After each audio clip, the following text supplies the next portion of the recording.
Hello everyone, welcome to Code with Wish. Today, we will be creating a custom hook that would help us in asynchronous calling and will be maintaining a state of loaders. So let's get started. Right now we are having a code. This is a very simple code. Let's see what it's do.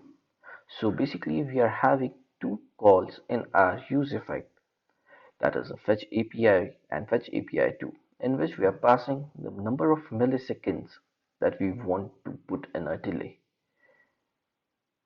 And this function is having a delay function, which basically is nothing but a set timeout for the time that we have passed over here. So creating a replication of an API call. Same with the second one. Over here we are having two different states to maintain the loading of two different calls, as these two calls are simultaneous and are use effect. And when both calls are true, we are showing loading, and when they are false, we are showing that as being loaded, right? So this is what we are doing. Let's see this in practical. So once it is being loaded, it shows loading. First one is done, and then when the second one is also done, we show data is loading. Now, over here, there are a few problems. Number one, we have to keep the states intact. Every time we have to keep the state, we have to make sure that we are starting our loader, we are closing our loader. We are again doing same. Suppose there are three more API calls over here. We have to create three more states over here, and then we will have to make sure that each state has been started as well as closed.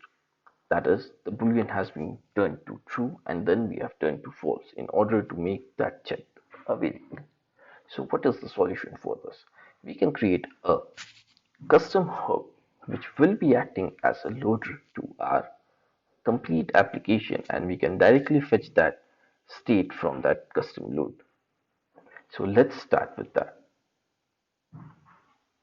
We'll create a folder named as hooks,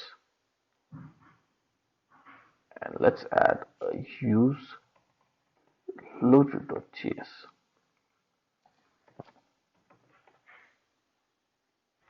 Import,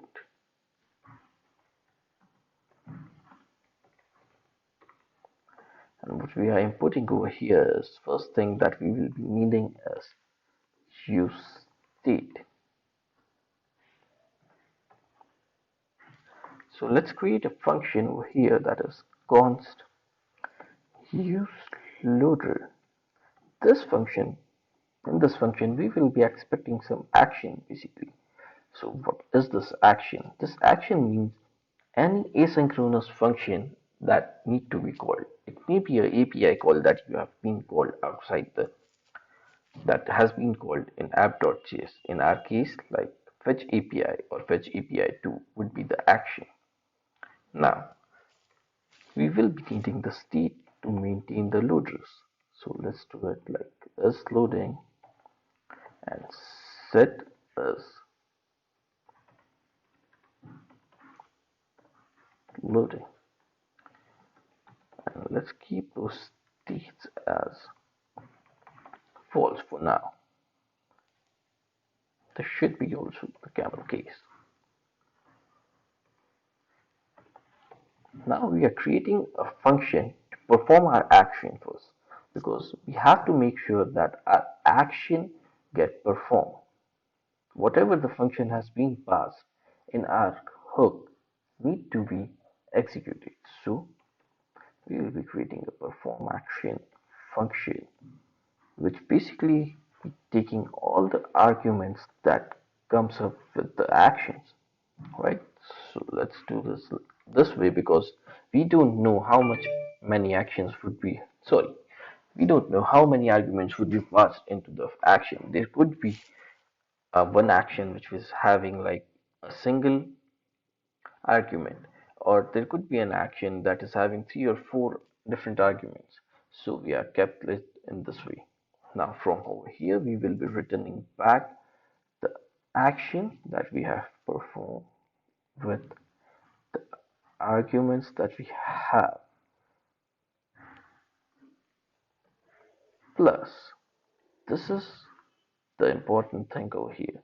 Then we will be doing finally, and then we will be turning off our state back to false, where we are starting our state to true is over here.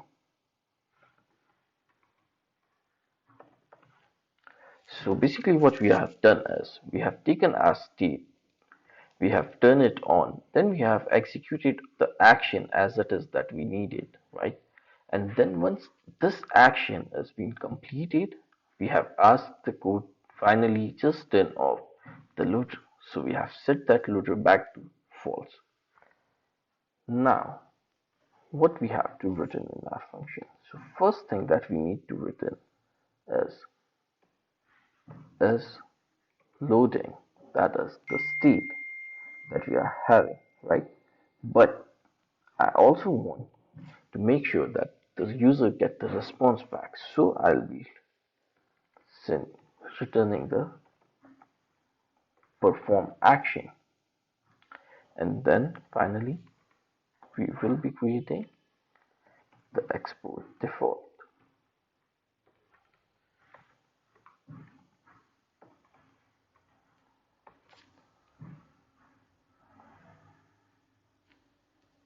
So our hook is ready. This is a custom hook which will be performing for the loaders. Now let's integrate it and see how this works. Now let's import that hook into our code.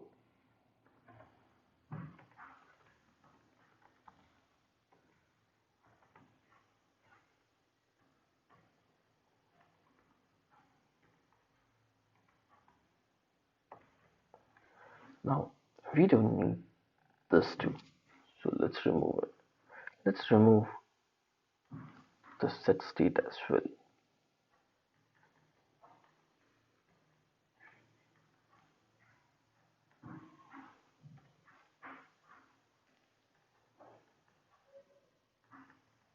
So now we have our usage loader.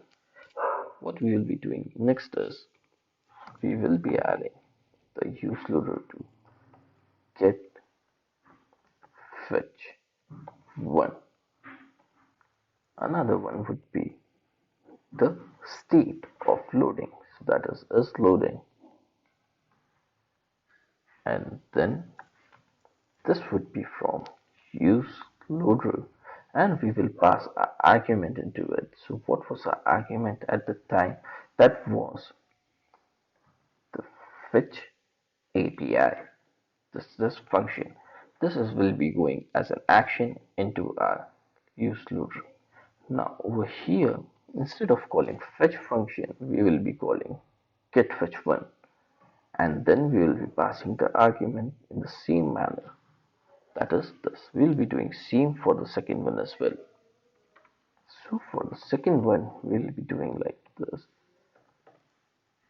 get fetch two, and is loading two.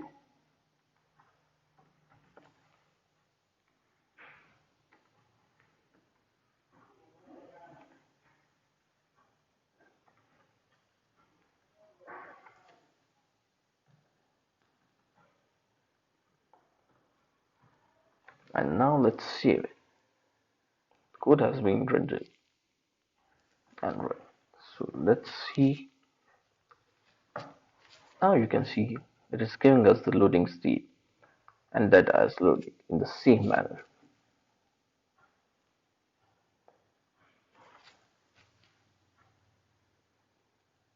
But now we are using our custom hook. So using this custom hook, we don't have to maintain states.